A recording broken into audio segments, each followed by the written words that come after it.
Hello students, welcome to our channel solution pharmacy. तो जैसा आप जानते हैं हम लोग मेडिसिनल केमिस्ट्री का यूनिट 3 कर रहे हैं। आइए आज अगला टॉपिक करते हैं।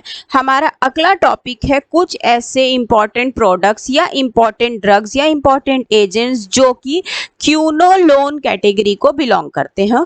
तो इस सीक्वेंस में सबसे पहला ड्रग अपने सिलेबस में है नेलिडिक्सिक एसिड। तो स्टूडेंट्स अपन सबसे पहले नेलिडिक्सिक एसिड का स्ट्रक्चर समझते हैं। देखिए यहाँ पर दो एडजेसेंट रिंग्स हैं। इस नाइट्रोजन से हम 1 नंबरिंग करते थे, ये 2 था, ये 3 और ये 4। तो 3 का कार्बोक्सिलिक ग्रुप आपको देखने मिला और 4 का कार्बोनाइल ग्रुप, है ना। 5 6 7 7 पर एक अल्काइल चेन और ये N8 हो गया, है ना। तो यहाँ पर आप देखिए ये इसका बेसिक स्ट्रक्चर है नेलिडिक्सिक एसिड का। इसके बाद में इसका IUPAC नेम आप समझिए। तो फर्स्ट पोजीशन पर इथाइल ग्रुप लगा है तो 1 इथाइल, 1,4 डाईहाइड्रो, 7 मिथाइल। 7 पोजीशन पर हमारा लगा हुआ है मिथाइल ग्रुप, ये रहा। 4 ऑक्सो, 4th पोजीशन पे ये ऑक्सो ग्रुप लगा हुआ है। 1 और 8 ये दोनों आपस में जुड़े हैं नेप्थाइल से और ये रिंग है नेप्थाइलिरिडीन। और 3rd पोजीशन पे लगा है हमारा कार्बोक्सिलिक एसिड। ये है हमारा IUPAC नेम नेलिडिक्सिक एसिड का। अब इसके बाद आ गए हम लोग इसकी प्रॉपर्टीज पे। तो ये वाइट या पेल येलो क्रिस्टलाइन पाउडर है which is insoluble in water, soluble in methylene chloride, slightly soluble in acetone alcohol and dilute alkali solution. ये जो ड्रग है ये बैक्टीरियोस्टैटिक नेचर रखता है। बैक्टीरियोस्टैटिक कब? लो कॉन्सेंट्रेशन पे, और बैक्टीरिसाइडल इन हाई कॉन्सेंट्रेशन। हाई कॉन्सेंट्रेशन पे बैक्टीरिसाइडल हो जाता है और लो पे बैक्टीरियोस्टैटिक हो जाता है।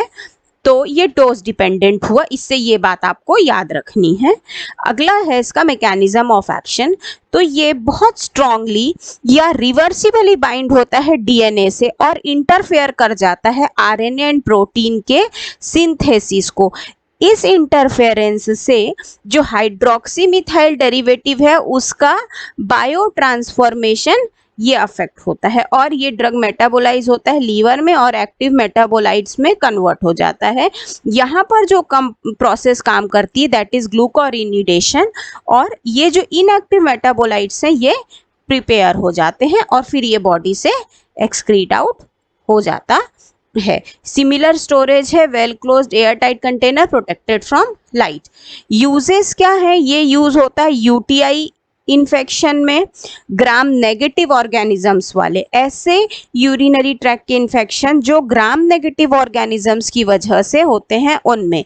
और इसका यूज बहुत कम, माइनरली यूज होता है ग्राम पॉजिटिव के ट्रीटमेंट में, मेजरली ग्राम नेगेटिव में ही यूज होता है। एडवर्स इफेक्ट्स हैं GIT disturbance, rashes, drowsiness, headache, visual disturbance. Next drug अपने सिलेबस में है नॉरफ्लॉक्सासिन।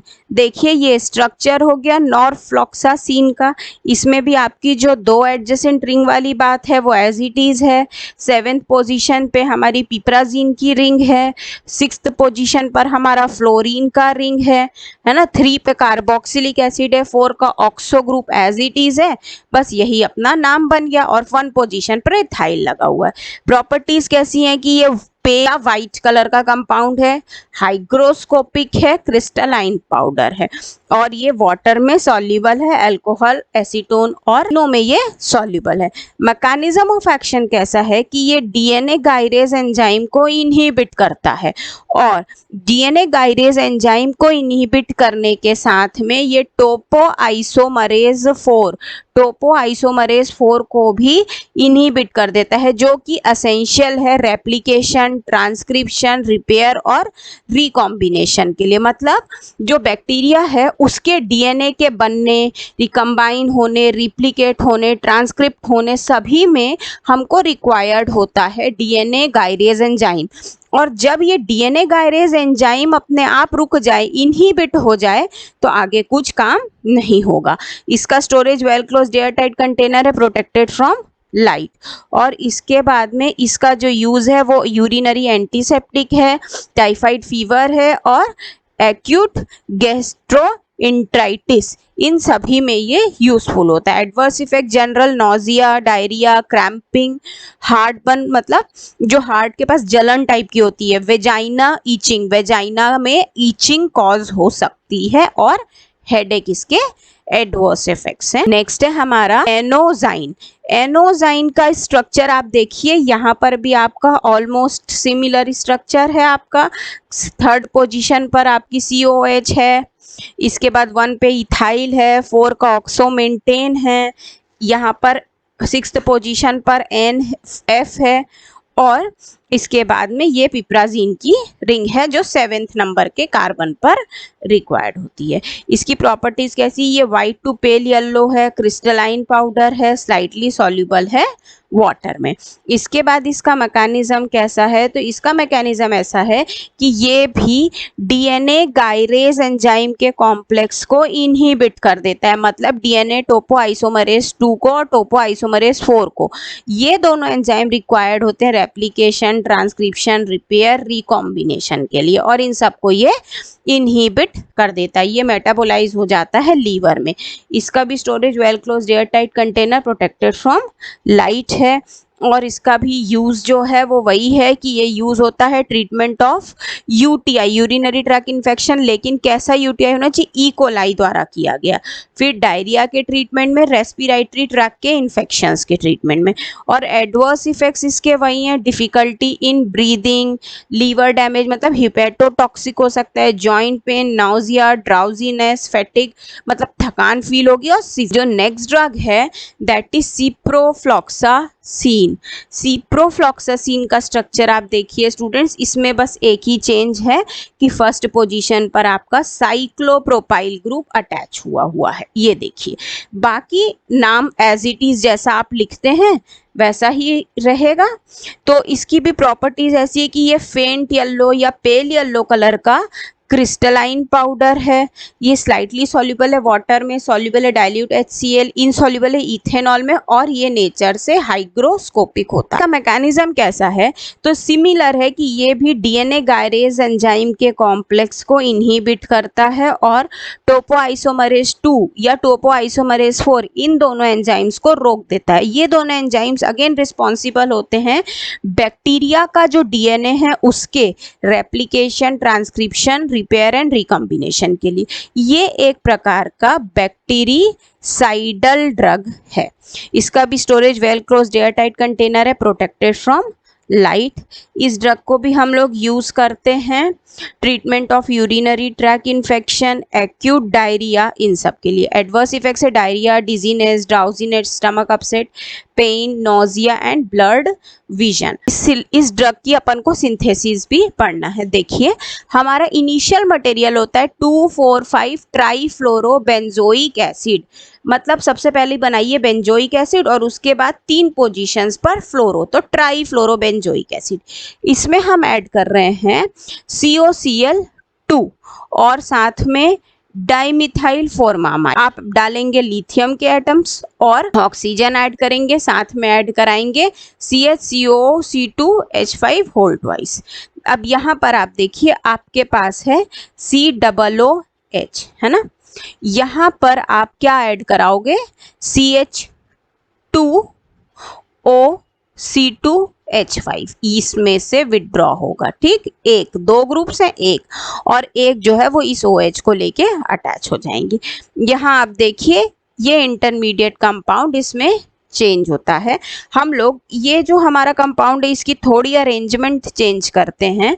ये OC2H5, ये रहा OC2H5, इसके साथ में हम लोगों ने ऐड कराया है CHCOOC2H5 के 2 मॉलिक्यूल्स। तो जो बचा वाला एक मॉलिक्यूल है वो ये रहा COOC2H5, बचा हुआ ये C डबल बॉन्ड, वो पहला वाला, ये रहा पहला वाला। अब ये दिस पोर्शन, तो ये ऐसा कन्वर्ट हो गया। नाउ हम लोग इसमें ऐड कर रहे हैं टर्शरी ब्यूटाइल ग्रुप, जिसके साथ में हाइड्रोक्साइड आयंस हैं, और साथ में हम लोग इसमें ऐड कर रहे हैं एक साइक्लोप्रोपाइल ग्रुप जिसमें NH2 यानी कि अमीनो ग्रुप। स्ट्रक्चर में आप सबसे पहला टारगेट कीजिए OC2H5 को, उसको रिमूव कराइए -OC2H5 इस तरह से, ठीक है, इसमें NH2 में से एक H लीजिए, तो ये दोनों मिला के क्या बन जाएंगे, C2H5OH। अब बन गया प्रोपाइल का रिंग NH, प्रोपाइल का रिंग और NH, ठीक, बाकी का स्ट्रक्चर एज इट इज है। अब हम लोग इसमें ऐड करेंगे टर्शरी ब्यूटाइल, उसके साथ में ऑक्सीजन और पोटेशियम, फिर हम इसमें ऐड करेंगे टर्शरी ब्यूटाइल हाइड्रोक्सी ग्रुप के साथ। अब आप ये देखिए, ये जो हमारा कार्बन डबल बॉन्ड था, इसको हमने कार्बन को स्किप करके ऐसा रिंग जैसा बना दिया। ये कार्बन हम बस लिख नहीं रहे हैं, बाकी यही कार्बन है जिसके साथ डबल बॉन्ड O है, ये रहा। नेक्स्ट उसके एडजेसेंट COO C2H5, ठीक है। अब यहाँ पर स्टूडेंट्स हम लोगों ने क्या किया है, ये बॉन्डिंग को ब्रेक किया ऐसा, तो हमारा नाइट्रोजन का एक बॉन्ड खाली हुआ और हमने जो यहाँ से टर्शरी ब्यूटाइल ग्रुप डाला था वो इसमें अटैच होगा, तो ये जो H फ्री हुआ था वो, और ये वाला OH, तो ये बन गया H2O। अब नाइट्रोजन का जो ये खाली बॉन्ड हुआ है, इसको हम लोग इस कार्बन से with the help of tertiary butyl attach कराए। Now add HCl and acetic acid.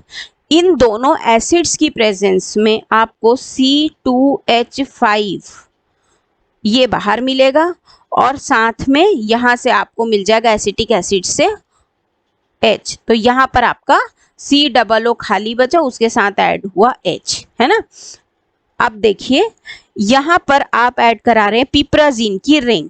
पिप्राजीन की रिंग एक्ट करेगी 7th नंबर के कार्बन पर, यहाँ पर जो कि वहां पर फ्लोरीन प्रेजेंट है, उस फ्लोरीन से आप पिप्राजीन की रिंग ऐड कराइए। कैसे, ये वाला H और ये F, तो बाहर निकला HF, hydrofluoric acid.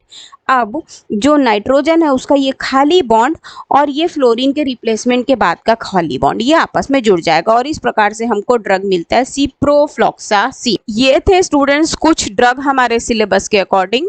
I hope आपको ये कंटेंट समझ में आया होगा। अगर आपको हमारा ये नोट्स चाहिए हैं तो प्लीज़ आप हमारा ऐप सॉल्यूशन फार्मेसी डाउनलोड कीजिए, वहाँ पर ये नोट्स अवेलेबल हैं। Till then, thank you so much.